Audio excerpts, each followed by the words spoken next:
Este é o nosso segundo programa Espiritismo Agora. Um programa feito para você que gosta de ler, de estudar e de aprender.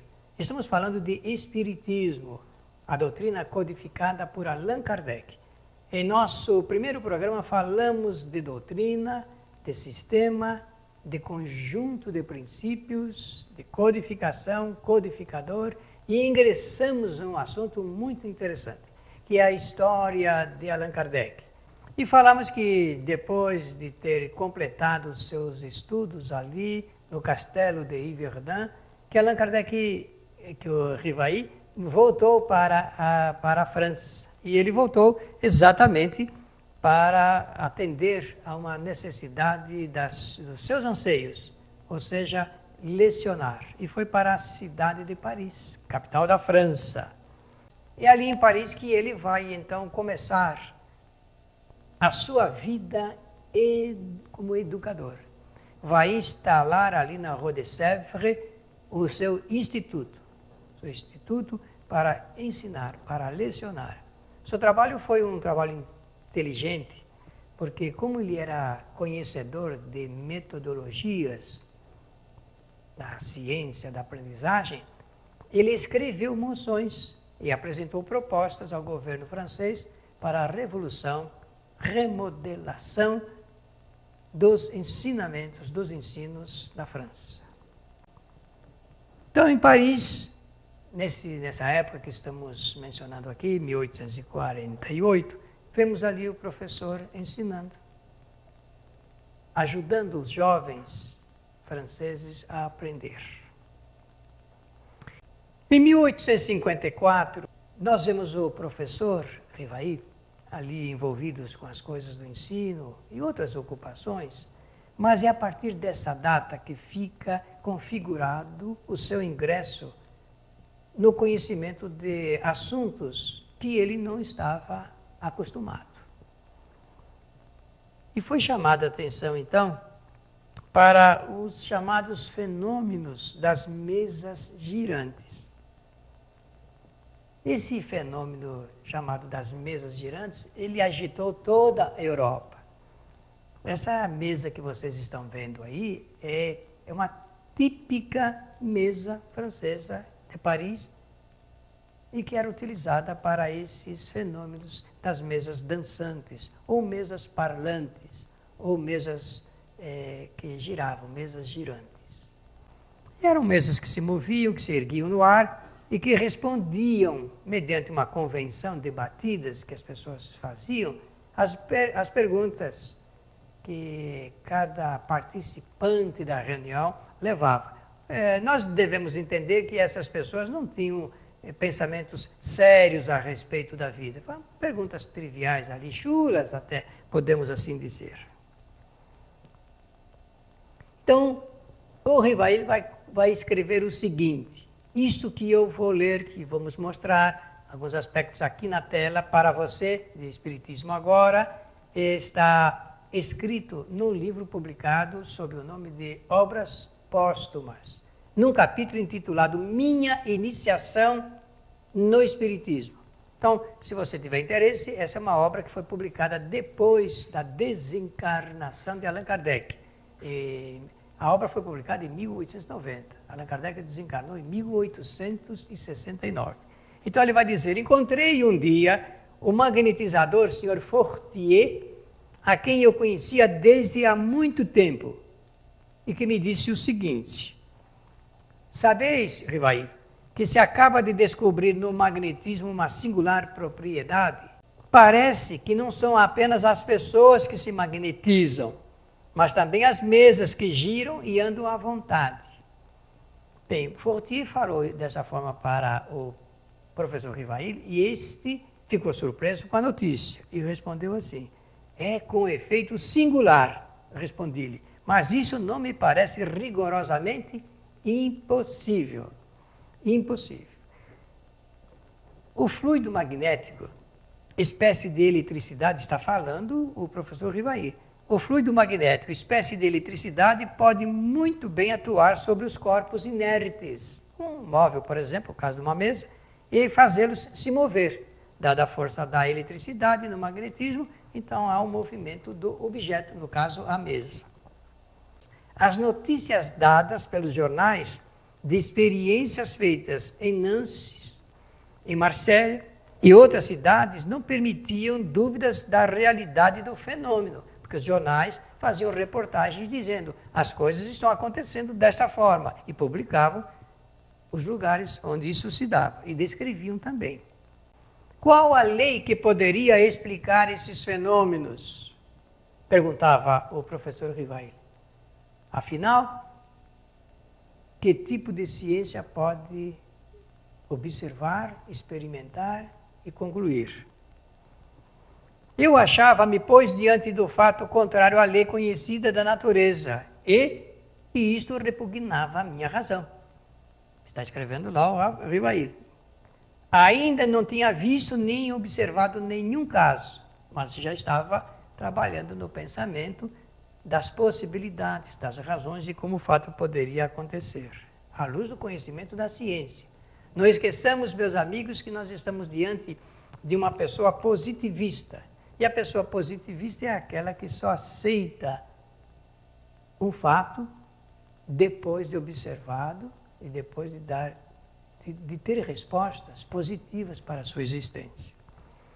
As experiências feitas na presença de pessoas acima de qualquer suspeição e dignas da maior credibilidade não me permitiam duvidar do efeito puramente material.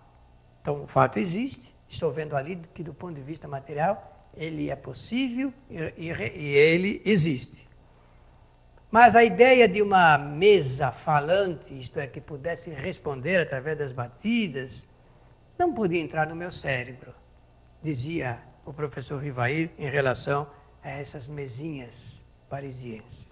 Então, vencido 1854, em 1855, um ano depois, ele diz assim: no ano seguinte, em princípios de 1855, encontrei o senhor Carlotti, um amigo de 25 anos em que eles se conheciam, e que com muito entusiasmo falou, despertou as ideias, essas ideias novas, e falou dos chamados fenômenos das mesas que giravam lá, e que estavam objeto de preocupação já nas cogitações do professor Rivail.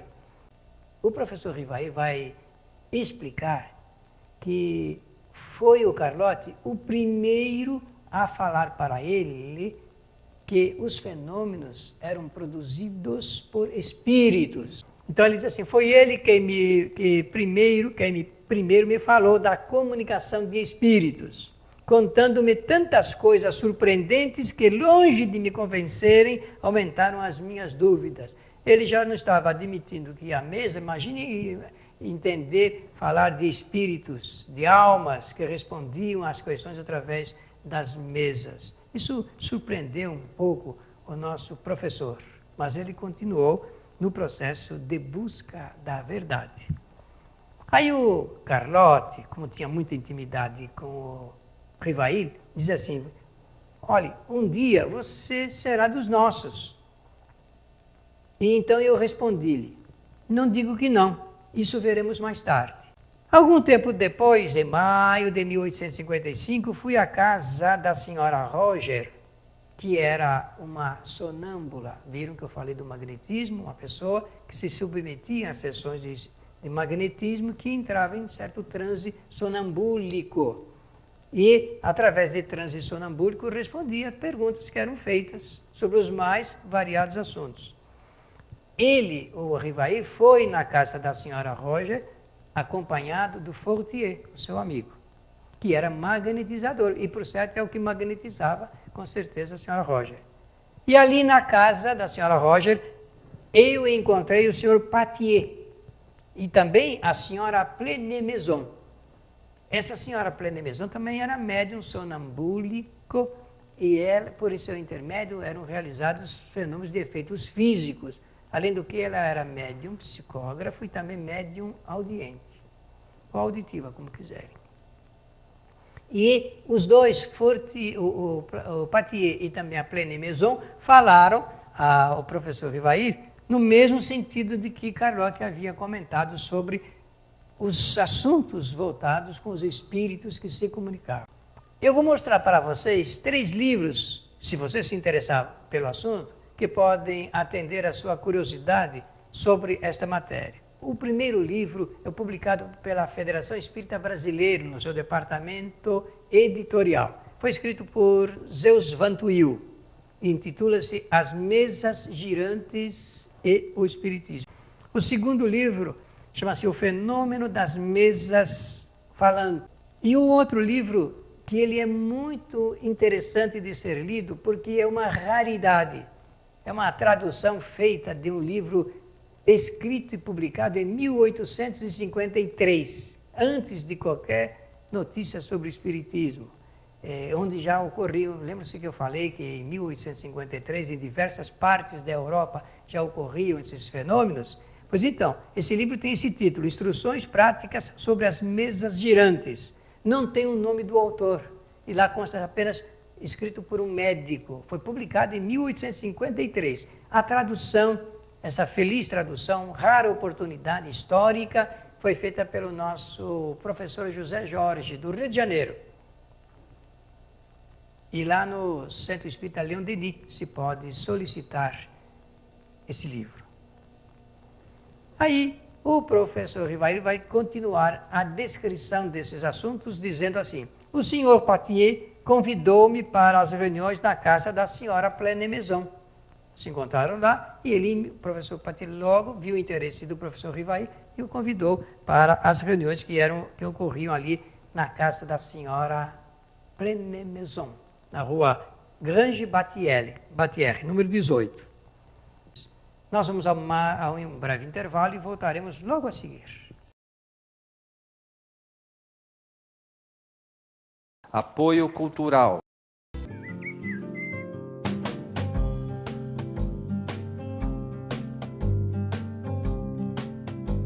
Rádio Boa Nova, a comunicação em prol de um mundo de regeneração.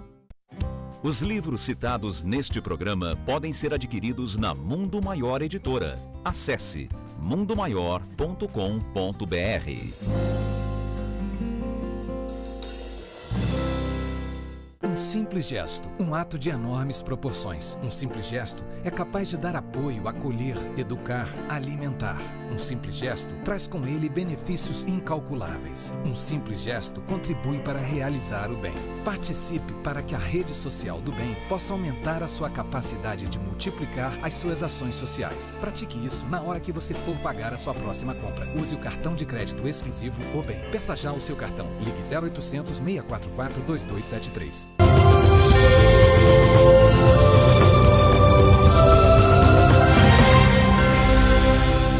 Estou mostrando aqui para vocês uma foto atual, ali da rua Grange Battier, ali próximo do número que nós estamos mencionando. Hoje existem lojas, muitas lojas comerciais ali naquele trajeto de Paris. Então a reunião foi marcada para uma terça-feira de maio, às 8 horas da noite. Quem está escrevendo isso é o professor Rivail.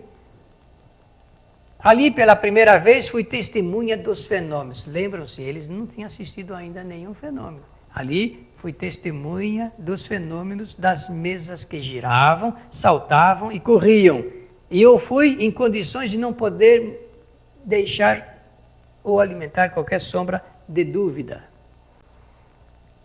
Além das mesas, o professor Rivail teve a oportunidade de ver alguns ensaios muito imperfeitos, rudimentares até, de escrita mediúnica em uma ardósia, com auxílio de uma cesta. As minhas ideias estavam longe de precisar, isso é, de ter uma clara nitidez sobre o que estava acontecendo e o que iria acontecer. Mas ali havia um fato que necessariamente decorria de uma causa. Se eu tenho um efeito, qualquer cientista sabe, tem que existir a causa que produz esse efeito. Eu entrevia naquelas aparentes futilidades, imaginem amigos, nessas diversões lá de Paris, no passatempo que faziam daqueles fenômenos qualquer coisa de sério, como que a revelação de uma nova lei, que tomei a mim estudar a fundo. Ele aumentou, não foi curiosidade, foi a sede do conhecimento. que é o que pode realmente garantir o sucesso da nossa vida, o interesse e a sede de conhecimento, a necessidade de conhecer para entender. O Sr. Baudin me convidou para assistir às reuniões semanais que se realizavam em sua casa e às quais me tornei desde logo muito assíduo. Então, ele viu seriedade, a possibilidade de examinar o assunto, continuou com o seu desiderato, com o seu objetivo, com o seu propósito. Os médiuns eram as duas senhoritas Baudin, que escreviam numa ardósia com auxílio de uma cesta chamada carrapeta. Carrapeta porque é que nem aquele peão, que a gente chama de peão carrapeta, estão lembrados? Então, a cesta ela tinha aquele formato e eles se acoplavam ali, instalavam ali o lápis e através do toque das médios a cestinha escrevia. A Carolina Baudin e Júlia Baudin. Duas meninas, 14 e 16 anos, jovenzinhas, que serviram os propósitos do professor Rivail. Sabem por que isto é importante para nós, meus amigos? Porque foi através dessas médios jovens que ele pôde fazer perguntas sobre filosofia, história, antropologia, psicologia, economia, fatos sociais, para os espíritos. E através dessas médios, esses espíritos, com um conhecimento muito superior, respondiam.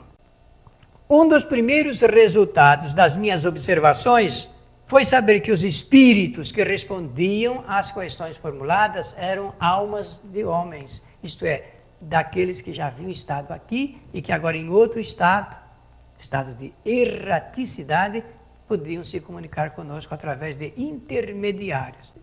Comecei em 1854, 1855 e agora eu projeto para 1856. No mês de maio, lá na rua Tiqueton, na casa do senhor Roustan, lembre-se que agora já está indo para um outro lugar, realizar novas experiências e continuar o desenvolvimento do seu trabalho. Ali ele vai encontrar então uma jovem, sempre os jovens médiuns servindo às grandes causas, né? A Ruth Celine Jaffé, que vai ajudá-lo também no desenvolvimento desse trabalho, das perguntas e questionamento feito juntamente com os espíritos. Então, Paris, da mesma forma como acontecera em Londres, Paris, capital da França, foi invadida também pelos espíritos que se comunicavam através dos mais variados meios, desde a mesinha, da cesta, das pessoas, dos médiuns psicógrafos também. Então, é por isso que está essa chamada Paris e a invasão dos espíritos. Quando o Livro dos Espíritos foi editado, a França e toda a Europa recebiam uma forte influência cultural, social, política, religiosa e econômica de diversas correntes. Estudá-las significa entender o momento cultural, social, político, religioso e econômico de quando nasce a nova doutrina, que vai tocar nesses pontos e explicar como é que os espíritos superiores esclareceram a Allan Kardec de como tudo poderia mudar para melhor. Então nós vamos começar dizendo da ordem do positivismo, da doutrina positivista. E quem iniciou, quem estudou, quem apresentou a doutrina positivista foi Augusto Comte e também Herbert Spencer, dois intelectuais que discursavam em torno dessas legendas, desses estudos a respeito do positivismo. E também a forte influência do ecletismo. Ecletismo, movimento eclético, reunião de diversas tendências, diversos estudos. É por isso que está ali uma conciliação de alguém que fazia esta conciliação. Correntes ecléticas aqui aceita diversas teorias. Quem iniciou, quem propagou essas correntes ecléticas foi Victor Cousin, que nasceu em 1792 e morreu, desencarnou em 1867. Ele propunha aspectos do sensualismo, do sensório, do ceticismo, a não aceitação a algumas tendências, mas que era perfeitamente aceitável dentro do ecletismo, a das ideias místicas, ideias misteriosas, mágicas e do idealismo. E também a forte influência em toda a Europa e também na França, em Paris, quando nasce o Livro dos Espíritos, das ideias católicas, do catolicismo. E também a forte corrente protestante, o protestantismo. Nós estamos mostrando para vocês essas correntes que vigiam na época em que nasce o Livro dos Espíritos. E também as teorias do evolucionismo. Embora em 1857, quando é publicado o Livro dos Espíritos, ainda não havia sido publicado o grande livro maior do Charles Darwin, que foi a teoria da evolução das espécies. Porque a obra de Darwin, Charles, foi publicada lá em Londres, no dia 24 de novembro de 1859, 2 anos depois da publicação do Livro dos Espíritos. Por que é importante falar aqui, lembrar o nome de Darwin? É que o Charles Darwin ele conseguiu fazer o rompimento da ciência com a religião. É a partir desse momento, então, que a ciência se desgarra da religião e tem ampla liberdade, autonomia e independência para apresentar o resultado dos seus estudos. A ciência não mais dependendo da religião para poder fazer a apresentação das suas conclusões. Também lembrar que nesse mesmo período, nesse instante que nasce o Livro dos Espíritos, há um trabalho inteligente do ponto de vista da tecnologia, a Revolução Industrial. A máquina começa a aparecer para substituir as mãos humanas. Interessante isto. A máquina foi inventada, construída para auxiliar, para fazer o trabalho pesado que o homem fazia, para aposentá-lo dessas necessidades mais agressivas, a fim de que o homem possa pensar um pouco mais na sua cultura, no desenvolvimento da sua cultura. E, então, surge um grande inventor do tear mecânico, Edmund Cartwright. Isso é uma revolução, considerando as coisas artesanais que eram feitas na época. Isso é um momento cultural e tecnológico significativo para a história da nossa humanidade. E também gostaria de falar da influência do cartesianismo, falar de René Descartes, com a apresentação do seu grande livro Discurso sobre o Método, fazendo um estudo muito interessante de metafísica racionalista. René Descartes, ele apresenta, é ele quem faz a apresentação de um pensamento que vai dividir a nossa história. E ele diz assim: tudo que pertence ao corpo pertence à física. E o que não pertence ao corpo não pertence à física. Agora é que os físicos quânticos já estão pensando em explicar aquilo que fora, não apenas do corpo, mas fora do corpo é realizado.